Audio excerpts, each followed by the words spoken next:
So let us discuss about the chemical nature of DNA. Deoxyribonucleic acid की chemical nature जो है वो कैसी होती है, हम लोगों ने इससे पहले पढ़ा कि वो किस तरीके से आपकी जो ज़िंदगी है उस पर एम्फेसाइज करता है, किसी एनिमल की, किसी प्लांट की या किसी ह्यूमन बीइंग की। आज हम लोग देखेंगे कि उसकी केमिकल नेचर जो है बेसिकली वो कैसी है। इसको सबसे पहले एफ मिशर ने डिस्कवर किया था 1869 के अंदर डीएनए को, और मेंडल के वर्क के बाद उसने ये चीज़ जो है वो डिस्कवर की और उसने ये देखा कि जो केमिकल नेचर है डीएनए की बेसिकली वो बहुत ज़्यादा मैटर करती है उसकी आगे से आगे जितनी जनरेशंस को वो कंट्रोल करता है, जिन कैरेक्टरिस्टिक्स को कंट्रोल करता है, वो सारे के सारे अल्टीमेटली डिपेंड करते हैं कि किस तरीके से जो है उसकी केमिकल नेचर जो है वो फॉर्म हुई हुई है। उसने बेसिकली बताया कि आपके पास जो डीएनए है वो किन बेसिस के ऊपर डिपेंड करता है, बेसिकली कौन से न्यूक्लियोटाइड्स हैं जो कि डीएनए को फर्दर आगे जो है वो प्रिपेयर करवाते हैं।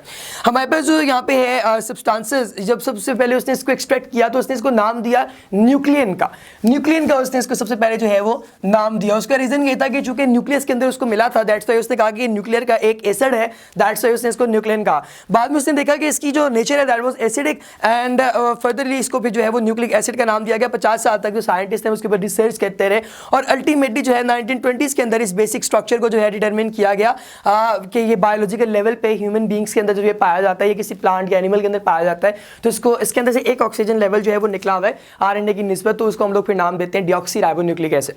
सो अब इसके अंदर राइबोज शुगर जो है वो पाई जाती है। सबसे पहले आपको पता होना चाहिए कि इसके अंदर कौन कौन सी जो है वो चीज़ें पाई जाती हैं। तो एक हमारे पास जो है दैट इज राइबोज शुगर इसके अंदर जो है वो पाई जाती है। इसी तरह इसके अंदर जो है वो न्यूक्लियोटाइड्स का सीक्वेंस जो है वो मौजूद है, न्यूक्लियोटाइड्स का सीक्वेंस। अच्छा, एक और चीज़ जो हम लोगों ने याद रखनी है दैट इसके नाइट्रोजनस बेसिस इसके अंदर जो है वो पाई जाती हैं। अब जो नाइट्रोजनस बेसिस हैं इसके अंदर वो कौन कौन सी होती हैं और वो किस तरीके से पाई जाती हैं। हमारे पास जो नाइट्रोजनस बेसिस हैं बेसिकली ये दो तरह की होती हैं, या ये सिंगल रिंग्ड होती है, ठीक है जी, अगर ये सिंगल रिंग्ड है तो ये कहलाएगी पायरिमिडीन, और अगर ये आपके पास डबल रिंग्ड है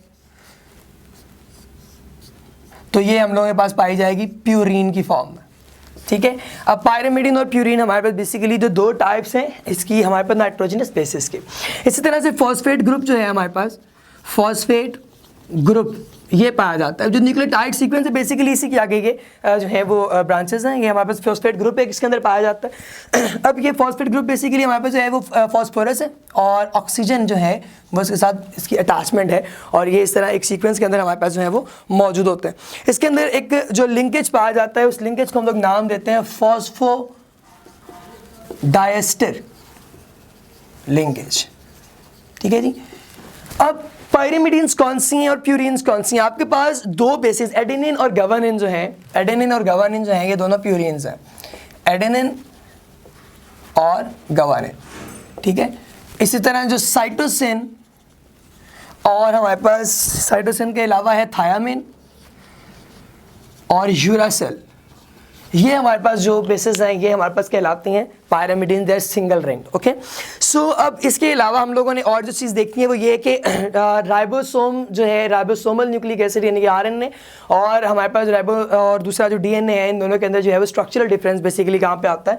तो स्ट्रक्चरल डिफरेंस जो है वो ऑक्सीजन की प्रेजेंस या ऑक्सीजन की एब्सेंस के ऊपर जो है वो डिपेंड करता है। अगर ऑक्सीजन प्रेजेंट है तो this nucleic acid would be your DNA, और अगर हमारे पास जो है अगर ऑक्सीजन प्रेजेंट है तो दिस आरएनए, और अगर ऑक्सीजन एब्सेंट है तो this is DNA, deoxyribonucleic acid. और इसके अंदर ये जो हमारे पास सीक्वेंस है बेसिकली वो किस तरीके से पाया जाता है कि जो आपके पास एडेनिन और थायामिन है इनका एक बॉन्ड होता है और गवानिन और साइटोसिन का बॉन्ड होता है। यूरासिल जो है ये उस केस में आएगा जब आपके पास आरएनए मौजूद होगा, तो थायामिन को रिप्लेस करेगा यूरासिल। सो इस तरीके से जो है वो इसकी नेचर चलती है। अच्छा, एक और चीज़ हम लोगों ने याद रखनी है that is Erwin Chargaff rule. Erwin Chargaff rule आपको बेसिकली क्या बताता है, आपको पेपर में आ सकता है 2 नंबर का।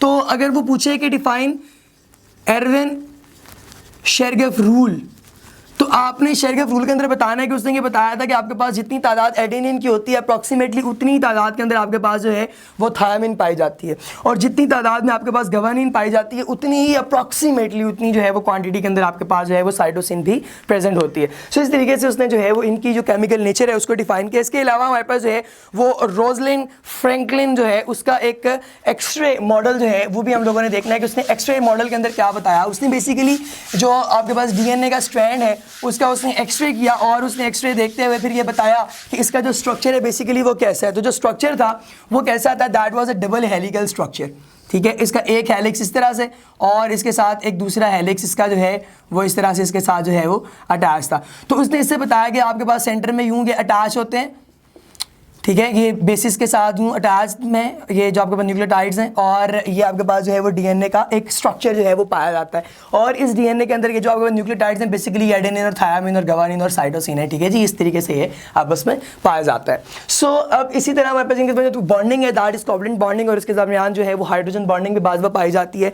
और अब हमारे पास जो है इसका ना बाद में एक जो है अपना रोज़लिंड फ्रैंकलिन नहीं, इसकी बेसिकली आपके पास जो है वो बताई थी कि जो आपके पास मॉलिक्यूल की शेप्स हेलिकल हैं और इसका जो डायमीटर है that was 2 nanometre and complete helical जो टर्न है उसके अंदर 3.4 नैनोमीटर, यानी कि 2 नैनोमीटर जो है वो डायमीटर था इस एक हेलिक का, और जो कंप्लीट आपके पास एक टर्न है उसका जो है वो दैट वाज 3.4 नैनोमीटर।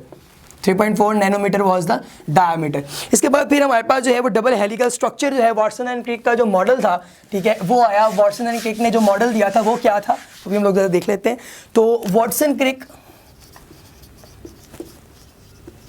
जो मॉडल है वो क्या बताता है बेसिकली।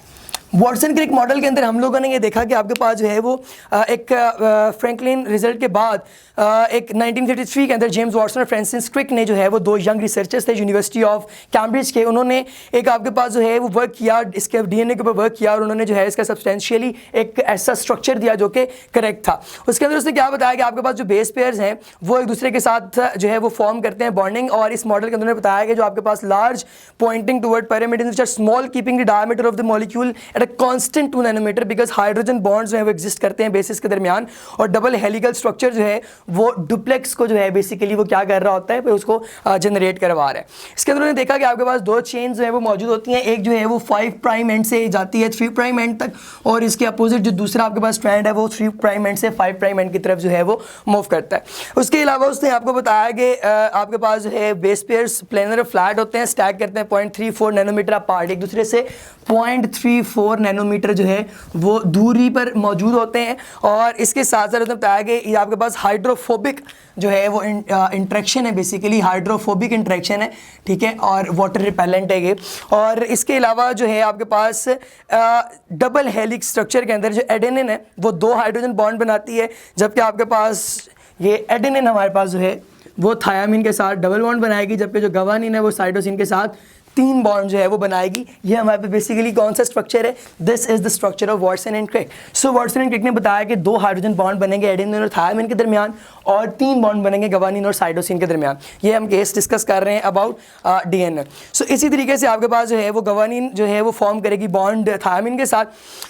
कॉन्सिक्वेंटली हमारे पास जो एडेनिन और थायामिन है वो हमेशा सेम प्रपोर्शन में होंगे डीएनए के किसी भी मॉलिक्यूल में, और गवानिन और साइटोसिन जो है उनकी बेस पेयरिंग भी सेम होगी। सो इस तरीके से जो बेस पेयरिंग्स हैं वो अल्टीमेटली डिसाइड करेंगे कि किस तरीके से आपके पास जो है वो डीएनए का स्ट्रक्चर मौजूद होता है। और ultimately that is a double helical structure, और ये डबल हेलिकल जो स्ट्रक्चर है ये अल्टीमेटली डीएनए की जो आगे से आगे जनरेशन में ट्रांसफ़र है उसके लिए रिस्पॉन्सिबल है। और ये अलग अलग है, दोनों स्ट्रैंड्स अलग हैं, जबकि आरएनए में दोनों स्ट्रैंड्स इकट्ठे होते हैं। This was about Watson and Crick model. Ladies and gentleman, stay tuned.